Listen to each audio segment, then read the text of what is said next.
Hey, I'm Kathleen Jasper, and today we're talking about the scoring process for the SAT, and we're also going to look at a sample score report. Let's get started. All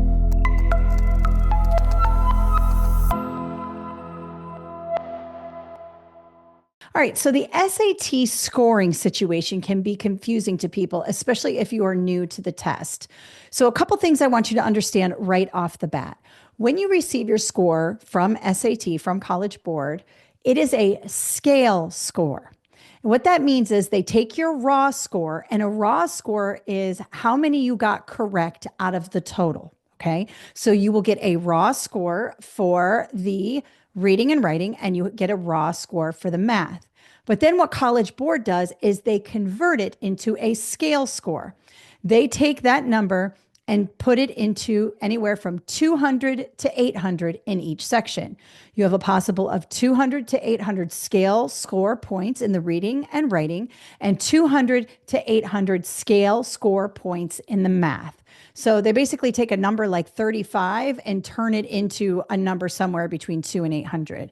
Now, it is impossible to predict exactly, precisely what your raw score turns into because you're taking the digital SAT, which means it's adaptive, which means as you start to answer questions correctly in module one, in your second module, those questions become more complicated and those are weighted, meaning they are worth more. When you start answering more complex questions correctly, you're going to get a bump in your scale score. So it's not a perfect raw to scale score conversion.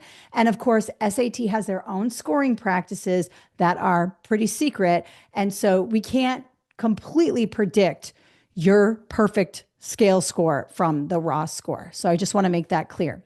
So as you're doing practice tests, you will get a raw score, and then you can use the chart. I have one in my online course. There are those in the back of practice test books where you can take your raw score and see what it would be on the scale score. Okay. Now, your total score is anywhere between 400 and 1600 points, because remember, 200 is the lowest score you can get in the reading and writing, and 200 is the lowest score you can get on the math.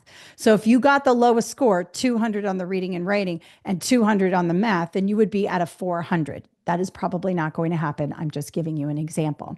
Now, the highest score you can get on the reading and writing is 800, and the highest score you can get on the math is 800. So the highest score, a perfect score on the SAT, is a 1600. A very competitive score is somewhere between 1400 and 1500. That's where you are, vying for those positions in the Ivy League schools. But an average score is around a 1050, and a 1200 is a great score too. So it just depends on where you want to go, what your goals are. These scores vary. And of course, you don't have to get a 1600. You don't have to get a 1400. It just depends on what you want to do. Let's have a look at a score report so I can show you how to walk through this when you get your scores after you take your digital SAT. So you will most likely take the test on the computer. It's the digital SAT, unless you have accommodations where you have to take a paper pencil, but most students take it on the computer. And you will log into your Blue Book account, and it will give you your score report when it's ready. And it might look something like this. Now, this is a pretty good score, I think. I think an 1120 is a really good score. You would be in the 75th percentile. What does that mean? Well, when you are in the 75th percentile, that means you scored at or above 75% of all the students who took it. So you're up there. You're up in the, right in the mid to top quarter of the test takers. Okay. That's just helpful to kind of know where you are in terms of everybody who took the test, right? So this is an 1120. Let's say this is your first or second time taking it. Maybe you're trying to go for a better score, and that's okay. You can get the breakdown of what you did really well and where you are lacking and where you should be looking. Okay. So then you can see here on the reading and writing, you got a 620. Okay. And that is in the 60th percentile. And then in the math, you were at about a 500. So you need to work on your math. You were in the 70th percentile of everybody who took the math. Let's have a look at the reading and writing section. So you got a 620 on the reading and writing. It looks like you did the best on information and ideas. So that's going to be the main idea, key details, charts and graphs, things like that. You did pretty good there. Craft and structure and expression of ideas, you did a little bit less. You got fewer questions correct there. And then standard English conventions, you did the worst on. Now, the good news about this is standard English conventions is really easy to fix. If you just do a little grammar fix up on some of these things, you can boost this very easily and get this 620 up, up, up. So it's very helpful to see the breakdown of the content domains and where you scored well and where you need to do more work. So definitely for this particular student, I would have a look at those standard English conventions and work on some grammar because those are easy things to fix. Now for the math, you can see that you did the best on algebra, and then advanced math, problem solving, data analysis, and geometry and trigonometry were all sort of equal. You didn't do so great on those questions, so you would want to go back and really fix up those areas. This is where the breakdown of the content domains is very helpful because you can zero in on what you were low in and go back and fix up those skills. That's why I love this score report, because it doesn't just give you a score, it tells you where you were weak. Also, on the SAT website, when you log in and you do this, there will be a little button here that says check out questions or do questions that are related to this domain. That is so helpful because when you click on it, it will take you to questions that are like the ones that you missed. So that is super helpful. And I love that about the SAT score report. Now, another thing they do is they give you a career insight snapshot, which is helpful. But remember, this test is not going to determine your entire career and your life. It's nice to know some of these things, but please understand, you're very young. Who knows where you're going to be? And that's okay. Like the SAT, I took the SAT. I got a terrible score. I went to Florida State University and now I own my own company. Okay. They never could have predicted that. So look over this, but take it with a grain of salt. This is not your destiny. It could be if you want it to be, but if you don't, it's okay. You'll be fine. Now, another thing you can do is look at your score compared to other people who took the test.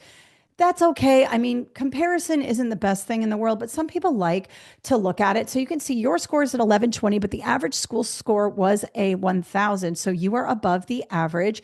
Your district was at about a 1050. Your state was a little higher than you at 1190. And the country's average was a 1200. And then all the test takers average together was 1000. So you're right there. You're doing at or above most people who took the exam. And you could see you're in the 75th percentile. So that's great. But again, be careful with comparisons because they change every time the test is administered. And comparing oneself to somebody else or a group of other people can be a little bit annoying. So don't put too much stock in this. All right. And this is that part that I really like that you will see online when you look this up. You can see that this is a breakdown of your math. So you would click on your computer, either reading and writing or math. So let's have a look at the math. Your score was a 500. You could definitely improve here.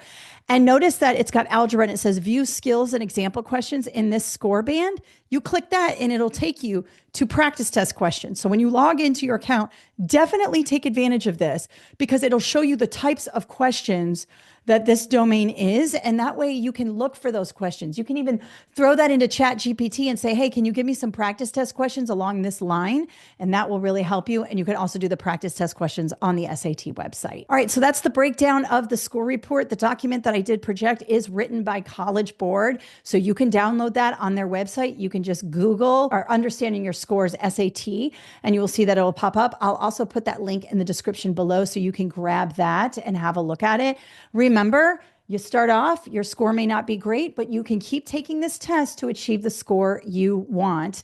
And remember, everyone's different. Some people want to go to Ivy League colleges. Other people want to go to just a 4-year university and just get through it, get their degree. Other people, may be using this as a concordance score to graduate high school. Everyone is different, and that is okay. So wherever you are is wonderful. And if you'd like to get better, that's okay too. You can do that with practice. Okay. So go easy on yourself. And remember, you're in charge. You can do this. I believe in you. Have a great day. If you'd like to learn more about our SAT prep, just head over to KathleenJasper.com under online courses, college prep resources, and then SAT prep. You can see that our full SAT prep online course is here with the description and some screenshots. But let me show you what it actually looks like. So once you gain access, you will see all of the content over here in the left-hand menu, and you can see it's a very robust course. You will need a couple of weeks to get through all of this. It comes with a full practice test and accompanying videos to explain every single question in the reading and writing and the math. And it also comes with the Desmos calculator training, which is essential to increase your math score. This is a very powerful tool that you have access to on the SAT, and I teach you how to use it to maximize your success. So if you're interested in this course, head over to KathleenJasper.com.